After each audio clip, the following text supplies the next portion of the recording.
What are you doing? I'm going to battle. You know when the head and the heart and they're at odds and all this stuff is happening and you just can't get it. I'm feeling.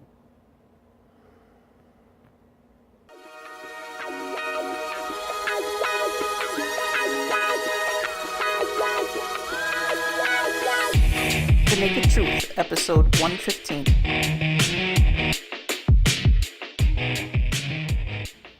Hello everyone, my name is Wolf and this is Tara and we're from Soul Intentions. And we work with men and women that want happier relationships filled with more love, trust, and fun on a daily basis. Today on The Naked Truth, the epic battle between the heart and the mind. You know, the one where the monkey brain is on fire and the heart is running around with scissors in La La Land. We've all been there. Yes, we have. We commonly see this in two ways. One is in the past, and that's when you've dealt with a loss, like a breakup or a friendship gone bad. That's when you're trying to decide between, should I go back or should I stay away? And your heart and your head are at odds and going back and forth. Second way is in the present, where you're just not happy and you're in like a stuck place, whether it be a job, a relationship, any type of relationship. You're in that place, should I stay or should I go? They're just not getting along, that head and the heart, and you feel like you're on a battleground and you need to do something. So we're here today to give you a simple tool that you can use on the fly anytime to try to help you move forward in this situation. So Wolf, what would be the first thing you would do in this situation? Well, I'm more heart-based, so the first thing that I would do was have a chit-chat with my heart. And I would ask it what it is that it needs. And I think I would really, really make sure in some way that it's the heart actually answering back. Yes, because I'm very logic-based, very mind-based. So I know when I have a chit-chat with my heart, I'm thinking I'm getting all these wonderful answers, this great insight, and then I realize it's just my head kind of butting in, so it can get its way because it likes to be in control. Right. And then it kind of makes you feel like you're spinning wheels, you know, like if you're not really connected in the way, like for me, if I'm not connected fully with my heart and I'm not getting the right answers because my mind is the one that's really on point at that time, I'm spinning my wheels, and that's not something that I'm really cool about. Yeah, so I mean the best way is, say you're having a moment where you're pining away from somebody and that song came on and your heart is in full-blown lamenting, pining mode. That's a perfect time to give your heart the platform. Ask it what it wants, ask it what it's feeling, and most importantly, ask it what it needs. Yeah. Because we kind of know what it wants because that's what the song it keeps singing over and over again, but what does it really need? Is it looking for connection? Is it feeling lonely? Is it just looking for that spark of excitement? Is it looking for happiness? What is it that's really missing that's keeping that heart on that treadmill, basically? Because a lot of the times what we think we want and what we need are two completely different things. Totally. I mean, so really getting to know exactly what it is that the heart needs, you need, your brain might need.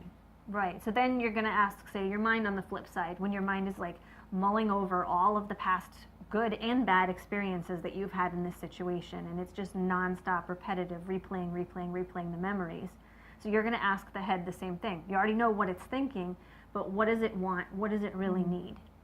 And then here's the key, because now you're going to be like, great, I have all this awesome information from my head and from my heart, still in the same place, still stuck. Totally get that. So this is where it comes down to what we like to call playing the witness. I love that part. Yeah. So you might ask, like, what does that look like?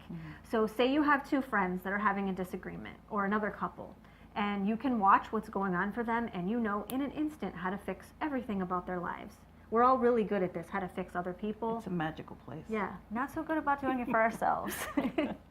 So you want to get into the kind of that role where you've listened to your head, so you've listened to friend A, and you've listened to your heart, you've listened to friend B, and now you're sitting back and you're able to make that quick snap, yep, this is what we should do decision, and then you want to stick with that. Yes.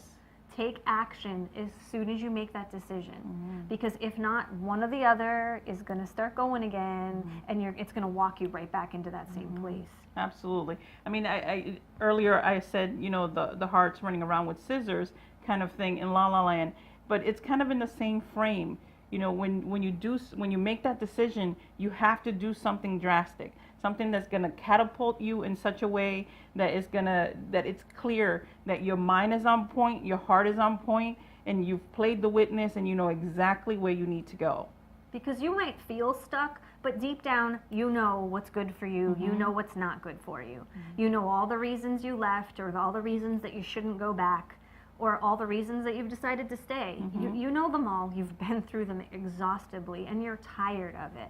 The only way to start moving is through this action, this immediate action. You have to do something. You know, all the thinking in the world, all the, you know, lamenting in your heart, all of that can go on, but until you take concrete physical action to change the situation, how you're feeling, doesn't matter what it is. I mean, for me, sometimes it's just getting up from the chair, you know, going to wash dishes, something as simple as that, you know, changes the physiology so that you can do something, you know, that because the minute you decide and you don't put action into it, is just kind of a waste, really. Exactly. So change the radio station. Phone a friend. So now your conversation in your head and your heart is in a totally different thing because you're focused on the friend instead of whatever was going on for you. Just once you've made that decision, constantly redirect your attention. Redirect. You're gonna fail. Just so you know. Or it's gonna, I don't even want to say that. You're gonna feel like you're failing. Right. Because it's gonna come back up. I mean, you know, when you've grieved a loss, it always comes back up at different levels, different feelings. Sometimes it's anger. Sometimes it, you know, I've been through a breakup where I got really pissed off, and then another day I'd be really sad, and so it all, you know, I felt like you were in crazy land for a while. And it's, you know, and it's on repeat. You know, I'm sure you've all heard the saying. You know, it's like an onion. You peel it every time. There's another layer. You know, but what you have to realize is that the more layers you take off, the closer you are to the core of who you are and what you want and how you want it to be.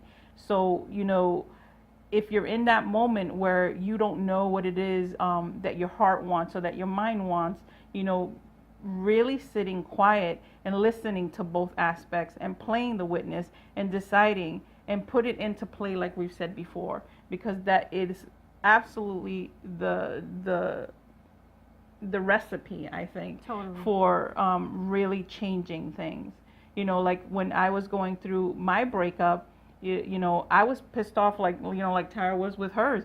I was really super pissed off. And what you know, my thing, once I decided that I was going to be done with it, you know, I started working out like a fiend, you know, and it helped. It helped the anger. It helped my mood. It helped, and it kept me moving forward. And each day got easier and easier and easier because I made a choice and then I put action into it. Exactly. So this is the stripped down and dirty, quick and easy tool for you to use. We might be making it sound overly simplified. If you want more, we have an awesome class. You saw it in our little crazy intro that we did. It's called Shh, I'm Feeling, the epic battle between heart and mind. You can find it everywhere we are on social media, on our Facebook page. We'll put a link up on this video. So you can find that. It's well over an hour, almost an hour and a half of exercises, audio, video, PDFs that walks you through from nuts to bolts, how to get out of that battle and into your happy, centered, peaceful place again. And the cool part about this class is that you'll find out who shows up. Oh, lots more than the head and heart. There's lots more players that we're not even... very surprised who shows up. Starting to mention. Yeah. So you think it's your head and your heart all the time. It's a whole host of other characters. Oh, there's a lot more. Yeah, so it gets fun. So check out the class. Hit us up as usual if you have a topic for a future Naked Truth, because that's where we got this information. We listen to you. We're here to serve, and we want to give you what you need and what you want for happier relationships. So thank you for showing up to another Naked Truth, and we will talk to you soon. Bye. Bye.